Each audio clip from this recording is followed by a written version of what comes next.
Good afternoon to all. I am Asha Kiran. I am from Government Polytechnic Gudur. Now we are talking about surveying. Surveying for any executing for any civil engineering project. Surveying is very important. First of all, we have to know about what is surveying. Definition of surveying. Surveying is an art of determining the relative position of points on the surface of above the earth or below the earth's surface. It is an art. Surveying is an art. Like a drawing, it is an art. Without practicing, we can't learn the surveying. Like drawing, surveying. Main purpose of surveying is to prepare a plan or map. In the surveying, we can transfer the points from plan to ground, and we can transfer the points from ground to map. In the surveying, mainly used 4 types of measurements: horizontal distances, horizontal angles, vertical distances, vertical angles. Now, classification of surveying. Surveying is mainly classified into based on nature of field, and based on methods employed, and based on instruments used. First of all, based on nature of field.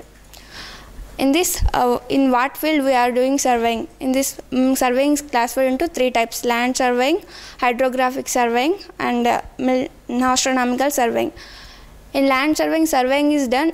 All measurements are on the earth, on the land. In hydrographic surveying, all measurements are on the above the surface of the water. Like depth of the examples are like depth of the river. Like in astronomical survey, all measurements are taking on the space. In this, it involves heavenly bodies like sun, earth. Like next classification based on instruments used. In this, mainly surveying classified based on what instrument we are used. In this, chain surveying, compass, theodolite, plane table. If you use a chain as if you use done surveying by using chain as an instrument, we call it as a chain surveying. Like if you use a compass, it is called compass surveying. Like theodolite surveying. In this, what instrument we have used, we call it as that type of surveying. Next type is based on methods employed. In mainly 2 types. First one is triangulation. Next one is traversing. First, triangulation means in this surveying, all control points are connected by the network of triangles. In traverse surveying, all control points are connected by traversing. The main difference between triangle and traverse is, if we connect 3 sides, then it is called a triangle. If you connect more than 3, that is called traversing. In traversing, we have 2 types: open traverse and closed traverse. If first point and end point are connected, that is called closed traverse. Otherwise, it is called open traverse. If you use control points are connected by network of triangles, it is called triangulation. If you control points are connected by traversing, that is called traverse surveying. Thank you.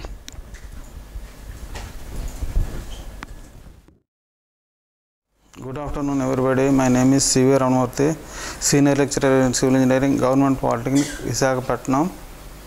Today I selected the topic deflection of cantilever beams. Cantilever beam is a beam which have the one end is fixed and other end is the free. When a load is applied on the beam is deflected in a elastic shape, where due to the loads the beam is deflected in a different manner. So loads are moment or point load, uniformly distributed load, or varying loads. At the fixed end, at the free end, we applied a moment. The fixed end have the same moments. And we applied a point load. The bend moment diagram for the maximum bend moment has occurred at the fixed end. That is the load into distance. That is the WL. First, for that cantilever beam, when a movement is applied, The bending moment diagram shape is in a rectangular way, that is in a straight line. The degree of the curve is 0. When we applied a point load, the bending moment diagram is in a triangular shape. The degree of the curve is 1. When I applied a UDL, that is the uniformly distributed load, the bending moment diagram is in a parabola. The degree of the curve is 2. When I am applying a triangularly distributed load, maximum load at the fixed end and the zero load at the free end, the distributed load is entirely spreaded. The maximum bending moment is occurred at the fixed end. The degree of the bending moment diagram is the 3, that is any cubic order curve.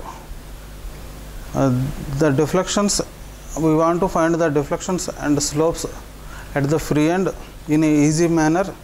There is a general formula, that is the EI theta, where theta is the maximum angle at the free end. EI theta is equal to ML n plus 1 divided to ML to the power of n plus 1 divided by n plus 1, where n is the degree of the curve, the bending moment diagram of the degree of the curve. For the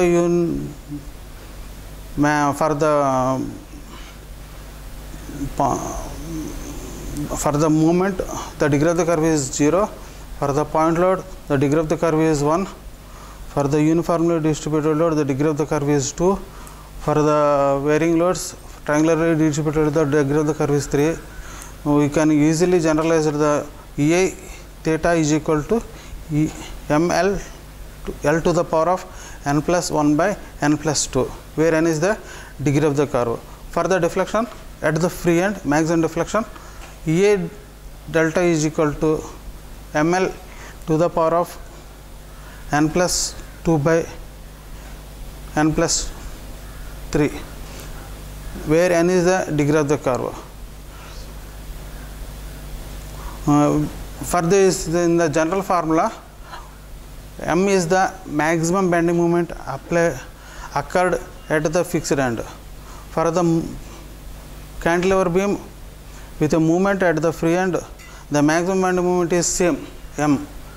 For the point load, when a load capital W is applied for a span L, the cantilever beam, when a load is applied at the free end, the maximum bending moment is the WL. When a uniformly distributed load, W is the distributed load, kilonewton per meter or Newton per meter, whatever it may be. The maximum bending moment occurred at the free end is WL square by 2. Next one is the for the triangularly distributed load, the maximum bending moment is equal to WL to the power of 3 by 6 at the free at the fixed end. We substitute the moment in that formula, where M is equal to WL or WL square by 2, WL to the WL square by 2 and WL to the power of the WL cube by 6. We can get the maximum deflection and slope in a directly way. Finally, we get that deflection shape and angle of deflection and maximum angle at the free end and maximum deflection at the free end. We can get that general formulas by the substituting the ML to the power of n plus 1 by n plus 2, that is where n is the degree of the curve. Degree of the curve is changing from due to the shape of the bending moment diagram. Okay, good afternoon to one and all. Myself Naib Dada, I am from Government Polytechnic Nellore. Today I am going to give about a little description about the mechanics. What is meant by mechanics? Mechanics is actually a branch of physics which deals about the bodies which are in state of rest or in the state of motion. And what are the laws of mechanics that we have to apply? There are 4 types or 5 types of the laws. First one we can Newton's first law, second law, third law, and Newton's force of gravitation, law of transmissibility, and parallelogram law of forces. What is meant by Newton's first law? According to Newton's first law, a body will be in a state of rest or in a state of motion unless an external force is acted upon it.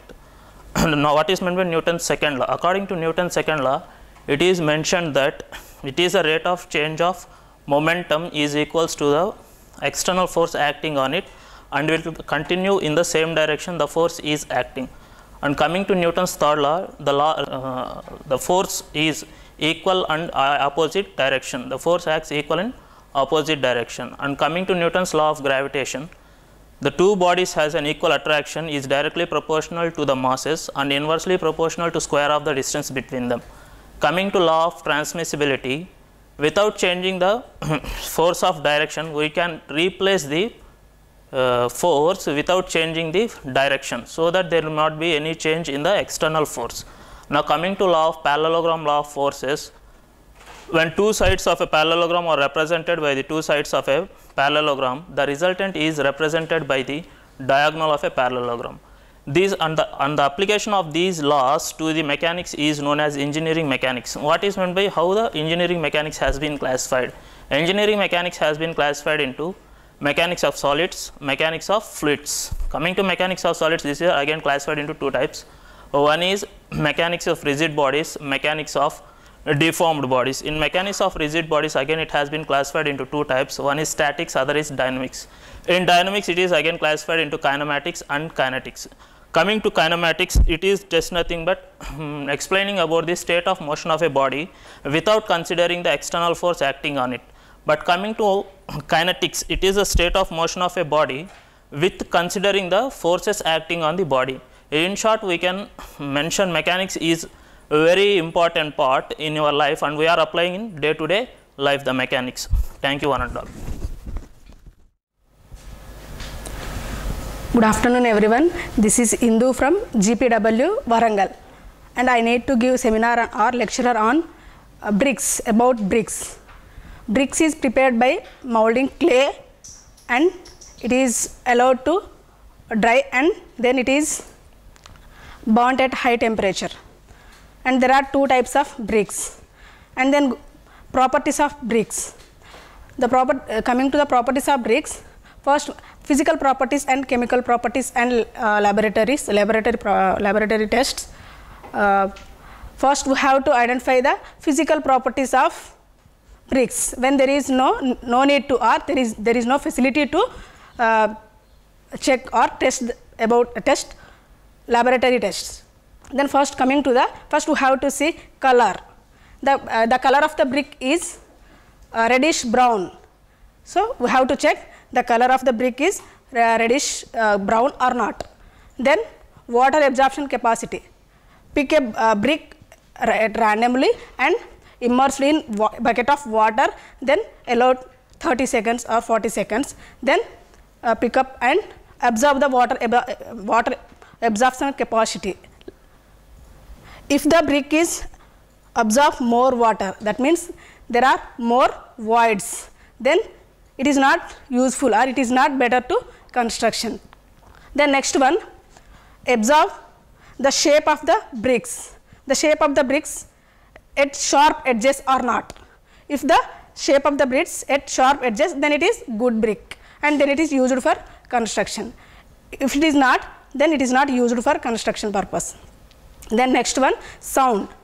Pick up or take a brick randomly and fall it from some height, 1 meter's height, then it is collapse or then it is break out, then the brick is not good, then it is not used for construction purpose. Then next one, sound. When two or more bricks are struck each other, then metallic sound will be given.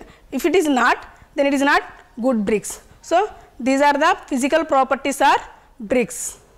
Thank you, everyone. Good afternoon to one and all.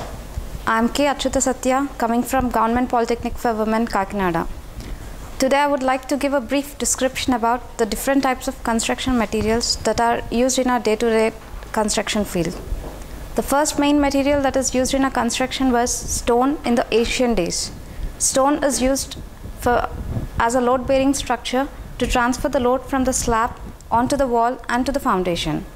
But nowadays the stone is replaced with a lighter material such as brick, which is prepared by the mixture of clay by molding and burning at a very high temperature.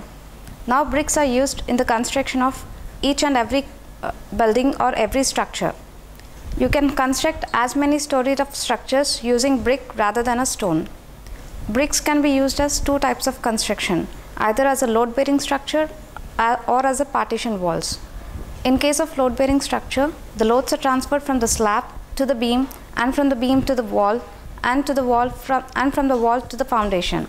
But in case of partition walls, the walls act as a partition to just separate the two rooms rather than transferring the load from the superstructure to the substructure. The other materials which possess the main properties of concrete are cement, which acts as a binding material to club all the materials together. Cement is used to club the materials like fine aggregate, coarser aggregate, your water together to form a very hard rock, which is known as a concrete. Aggregates. Aggregates are classified based on their sizes. The aggregates which passes through 4.75 mm sieve are known as fine aggregate, and which are retained on 4.75 mm sieve are called as coarser aggregate. River sand is one of the best example of fine aggregate, and Kankar is the most used coarser aggregate, which has different sizes starting from 40 mm to 20 mm and which is retained on 4.75 sieve. The aggregates should not absorb more water when they are immersed in water for 24 hours. These materials are clubbed together or binded together with the help of a cement, which when reacted with water starts chemical reactions and bounce like a very hard material. So these, and steel is one of the main important material which is used in a construction field. Steel is used in concrete to contribute more strength, more tensile strength to the structure, as concrete is less in tensile and more in compressive. To overcome this tensile force, steel is inserted in the concrete to give the extra support. So steel is used in places where we have more tensile force acting on it. So these are the main basic materials which are used in our day-to-day life for our every construction field. Thanking you. Good evening to all. I am V. Chandrasekhar Reddy. I am from Government Polytechnic, Kalyan-Durgam. Today I am going to lecture about properties of liquids. Why we have to discuss about liquids? We are civil engineers. Why we have to discuss liquids? Because of we deal with water. We construct reservoirs, we construct dams. Because of thus we have to deal with water. We have to know the properties of water. Properties of water. Water is nothing but liquid. So we have to know all about liquids. Basically, first of all, we have to know about in earth matter exists in three states: solids, liquids and gases. Solids. In civil engineering point of view, what we have to define is solids. The molecules will be very nearer, and when we apply shear stresses, it will not undergo deformation early. So up to certain load, certain shear stresses. And liquids and gases, even some minute, some small magnitude of shear stresses we also apply, the liquids will deform easily. Hence we have to know about the properties of liquids. What properties are there in liquids? First of all, number one is mass density or density.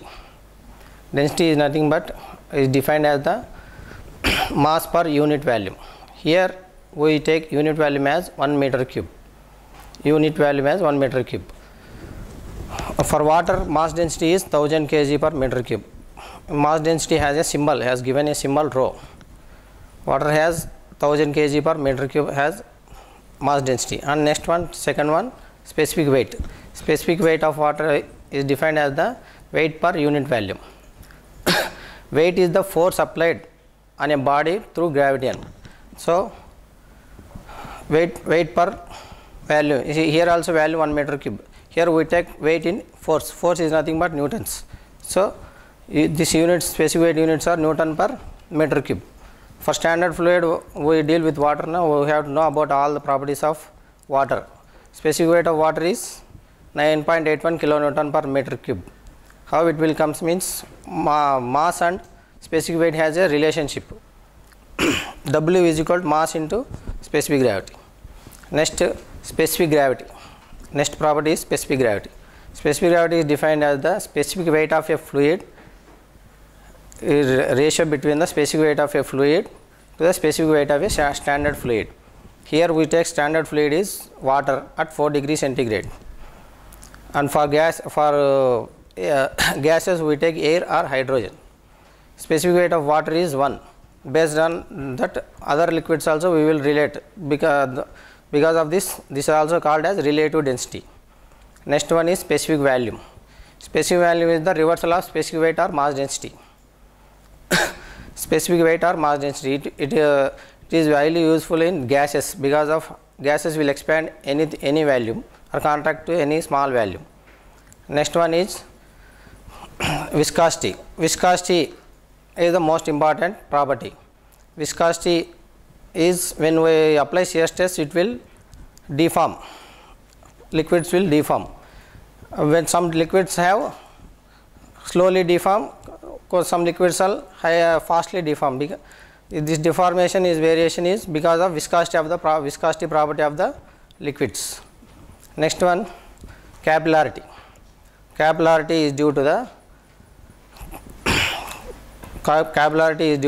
cohesion and adhesion properties of the liquids. Adhesion property is nothing but when liquids are attached to another type of material, its molecules are other to the other properties. Based on when cohesion is more, it will depress like capillary depression. When adhesion is more than cohesion, the liquid will rise in a small tube. Next, surface tension. Surface tension is in its name itself, surface in tension. Why it will come? When molecule in a bulk mass of liquid, all molecules are in equilibrium position. Every molecule has equal forces on all sides. When it comes to surface, the water upwards is gases are there, below liquids are there. The surface liquids are in an equilibrium condition. Because of the equilibrium condition, pulling force is coming, that is called surface tension.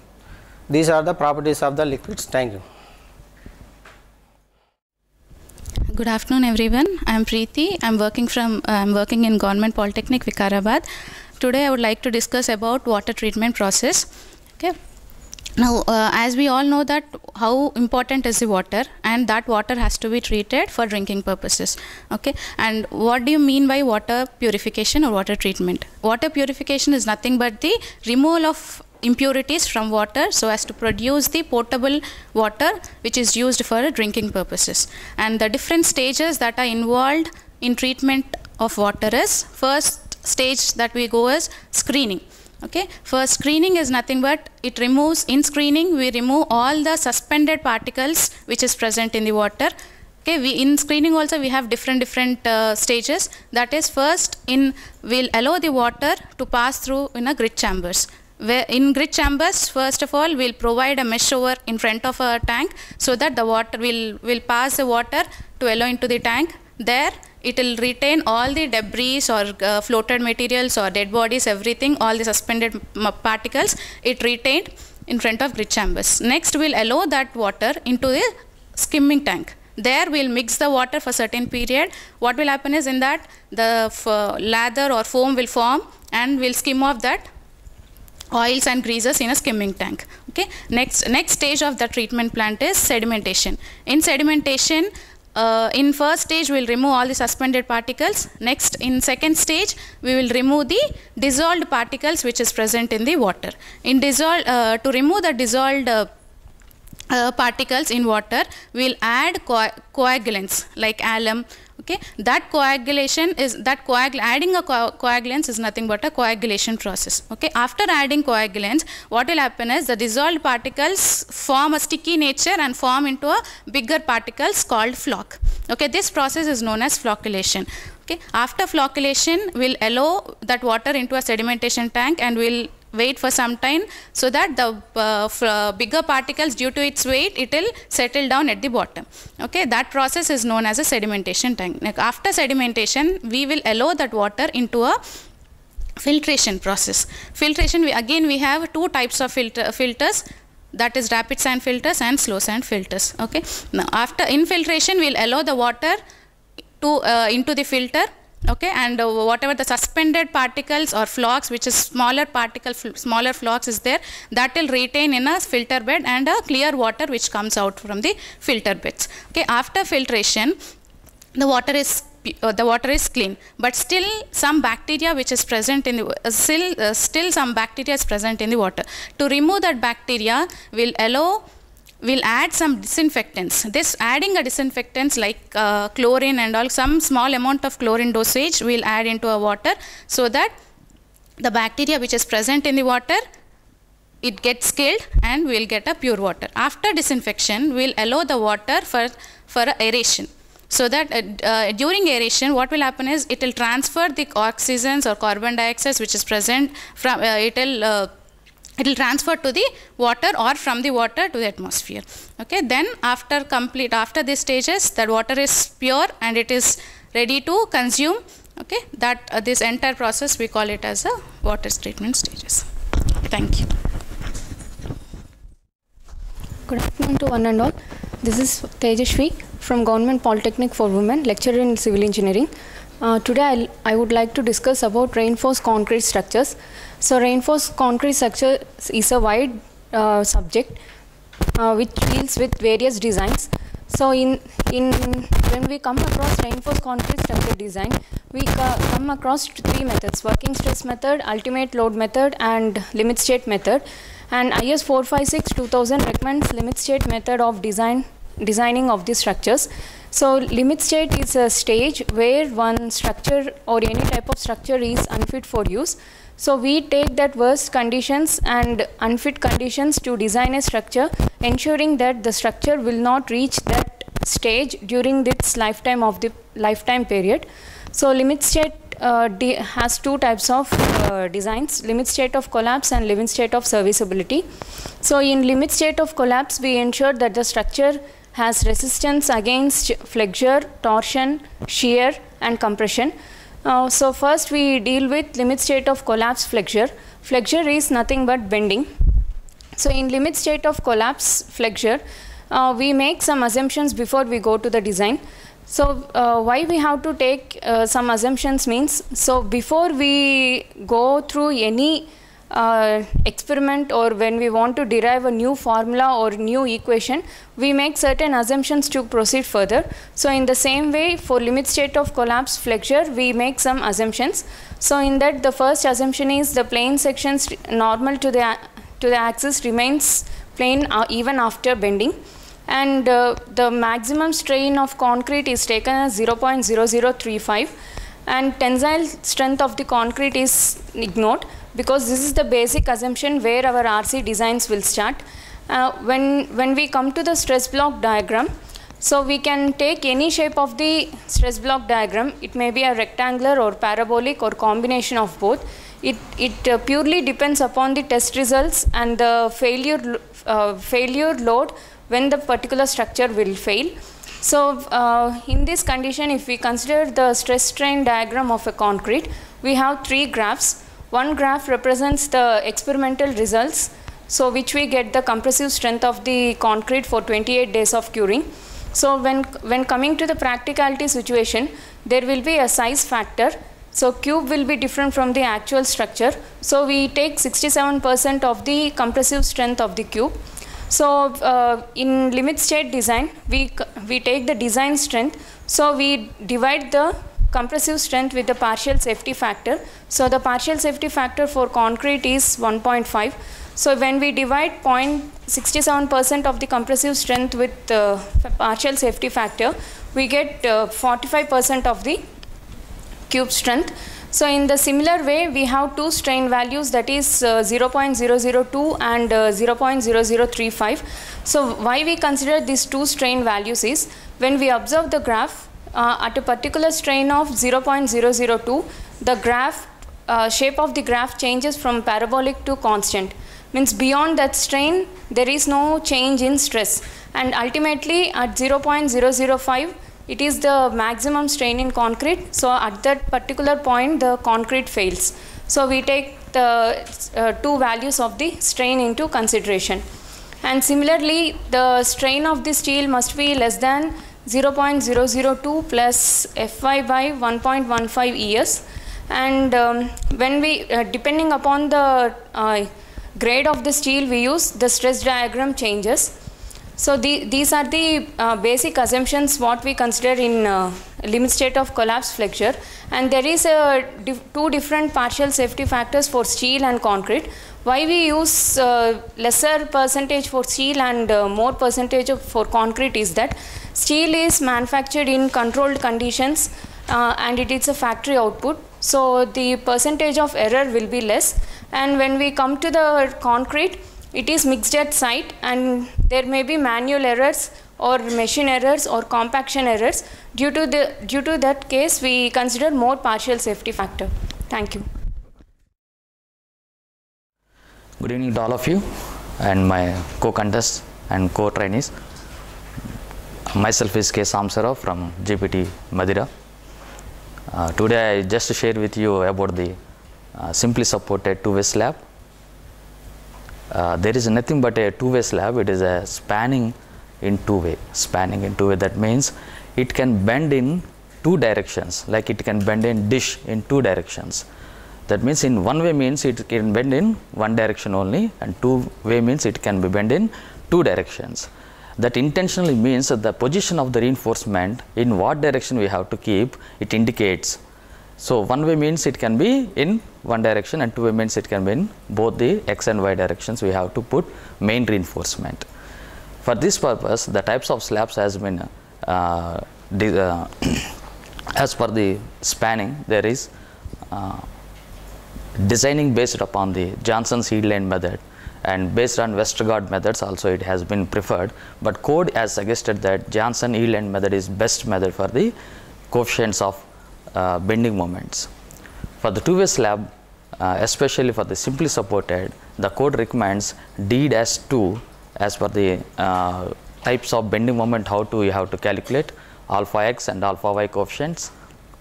And for the designing purpose of the main reinforcement, it has suggested that the annexure G 1.1, where the compression reinforcement without compression reinforcement, how the main reinforcement has to be provided in middle strip.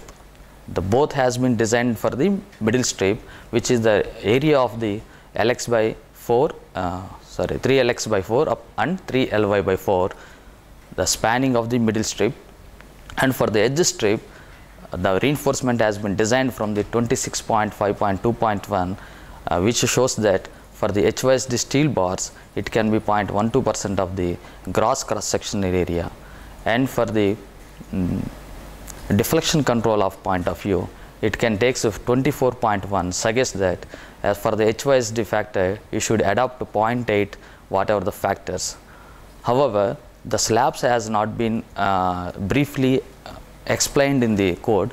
It is taken only restrained slabs and simply supported only. There is no other definition of the slabs except flat slabs. So, however, the conclusion of this class is two-way slabs is only restrained slab and simply supported slabs. That is, simply supported two-way spans has been decided by the spans ratios, which is less than or equal to 2.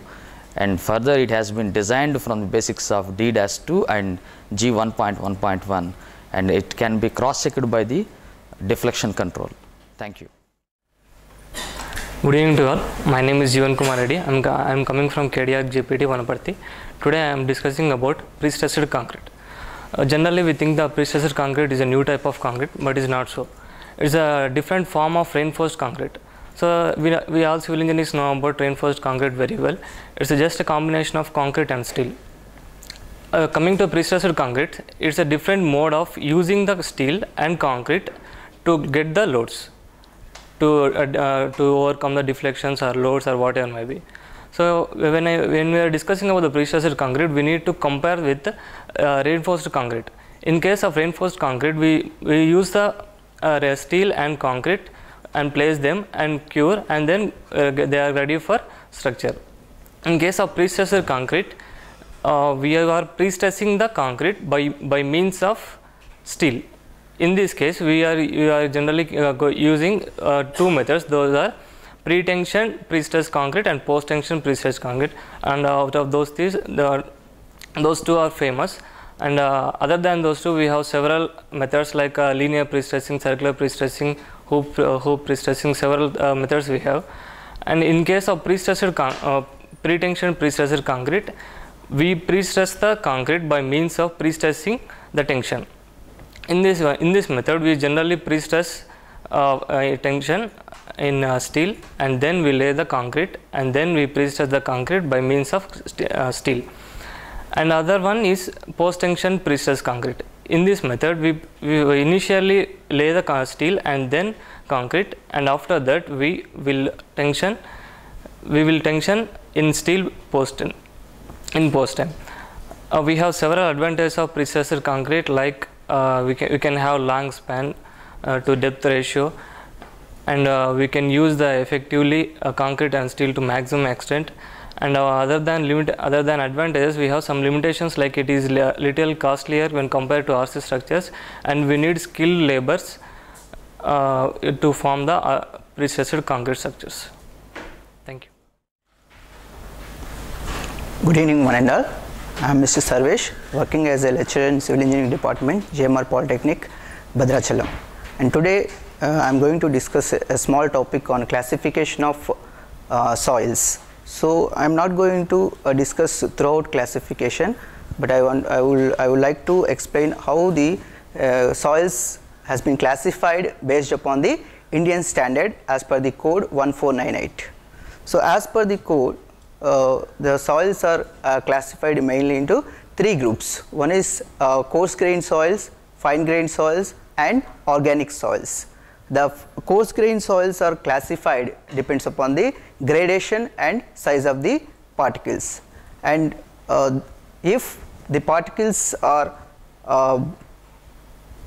more than 50% of the particles retained on 4.75 mm and greater than 50% of the soil by mass retained on 4.75 mm is called as a gravel, and the more than 50% of the soil passing from the 4.75 mm and retained on 75 microns, we call it as a sand.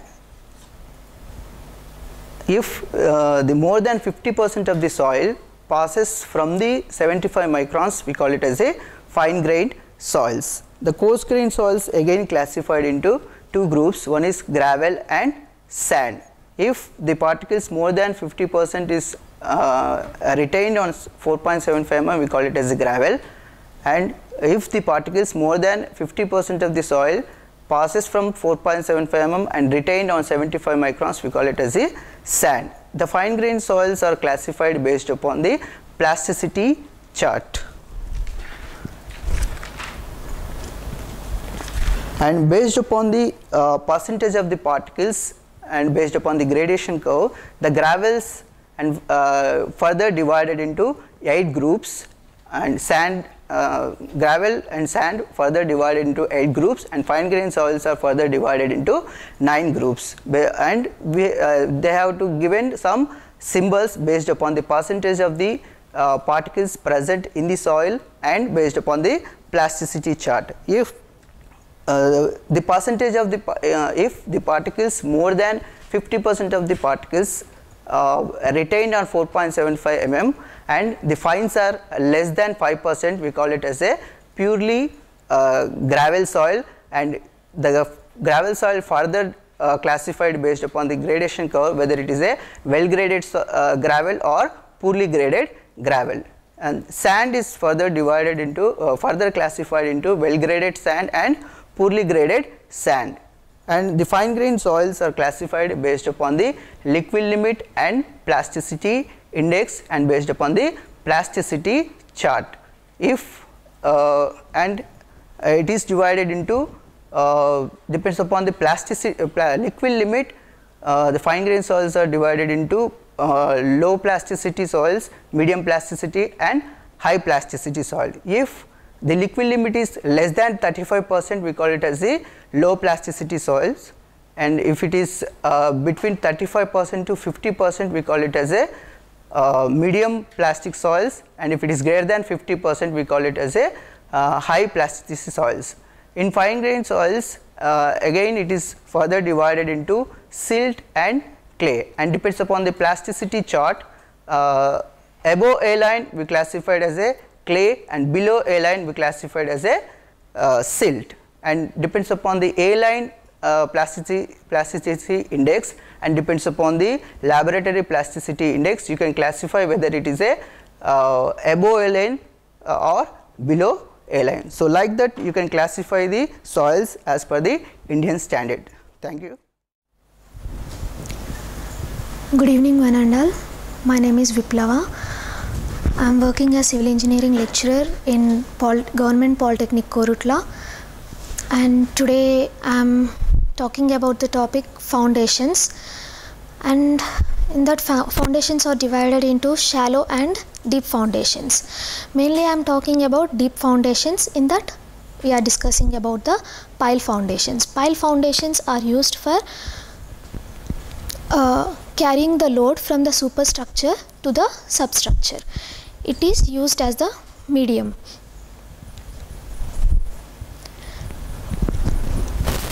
Pile foundations are divided based on the material. They are steel foundation, steel piles, concrete piles, timber piles, and composite piles. Timber piles are very olden piles, and steel piles are the length of the steel piles are up to 10 to 15 meters, and they can carry the heavy load. The load carrying capacity of the steel piles is 300 to 1500 kilonewton, and its advantages are it can carry heavy load, and up to the desired cutoff length. They can go up to the desired cutoff length, and disadvantage of steel pile is mainly is corrosion. And coming to concrete piles. Concrete piles are further divided into cast in situ piles and precast piles. Cast in situ piles are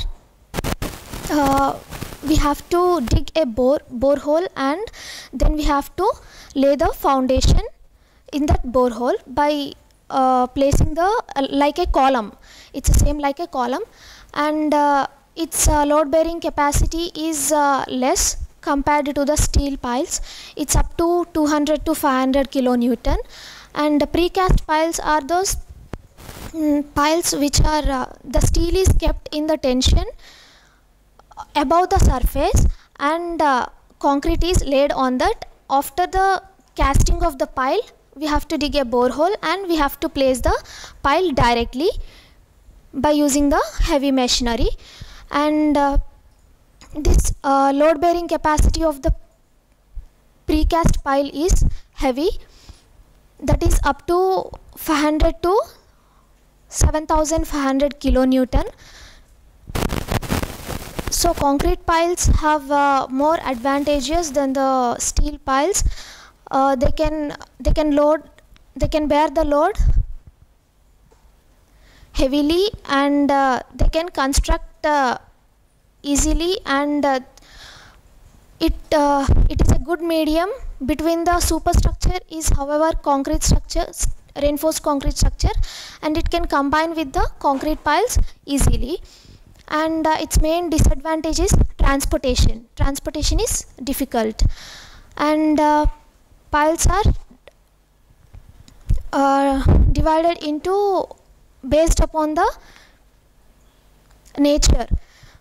They are end bearing piles and screen friction piles. End bearing piles they carry load at the end of the pile at the hard strata. When the hard strata comes only, it can bear the load. And skin friction piles have around its